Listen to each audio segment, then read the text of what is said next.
আপনারা দেখছেন news now, খবরের নতুন ভাষা।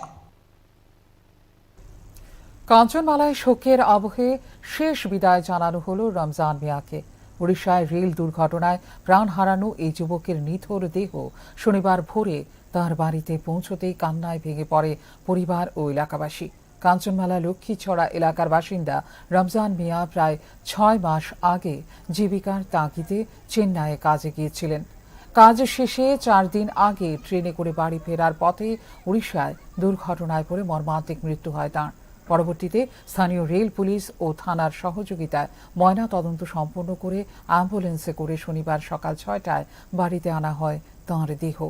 শেষবারের মতো প্রিয়জনকে দেখতে হিন্দু মুসলিম নির্বিশেষে মানুষের ঢল নামে কাঞ্চনমালায়। পরে ইসলাম ধর্মীয় রীতি মেনে জানাজা শেষে বাড়ির পাশেই দাফন করা হয় তাকে। স্থানীয়দের মতে অত্যন্ত শান্ত ও ভদ্র স্বভাবের যুবক ছিলেন রমজান মিয়া।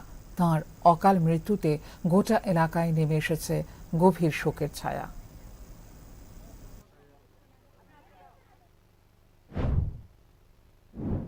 বাড়ি ফেরার পথে উড়িষ্যার একটা জায়গাতে ট্রেনের থেকে পড়ে যায়, পড়ে গিয়ে সে ট্রেনে কাটা পড়ে।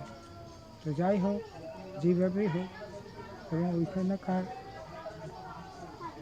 রেলওয়ে কর্মী এবং স্বাস্থ্য দপ্তরের কর্মীরা যেভাবে হোক ওনার পোস্টমর্টম করে গাড়ির মাধ্যমে আমরা এখানে নিয়ে আনা হয়েছে। এখন এখানে মুসলিম সম্প্রদায়ের যে নীতি নিয়ম অনুযায়ী তাকে শেষ শ্রদ্ধা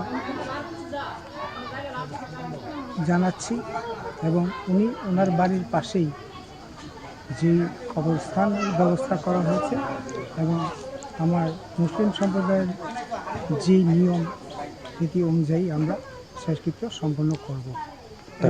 তার নামটা কি? তার নাম রমজান মিয়া, বাবার নাম সোনা মিয়া। সে কিরকম ছিল ছেলেটা? ছেলেটা খুবই ভালো ছিল। আমার এখানে কাজ করতো, বহুদিন করছে, 3-4 বছর আমার এখানে কাজ করছে। আগে কোনো দিন পাই নাই যে তার সম্পর্কে কোনো খারাপ। যাই হোক, আমরা দুঃখাহত, মর্মাহত, এবং কিছুদিন আগে একটা নিউজ হয়েছিল, সেই নিউজে আমরা রাজ্য সরকারের দৃষ্টি আকর্ষণ করেছিলাম। এখনও আবেদন করব রাজ্য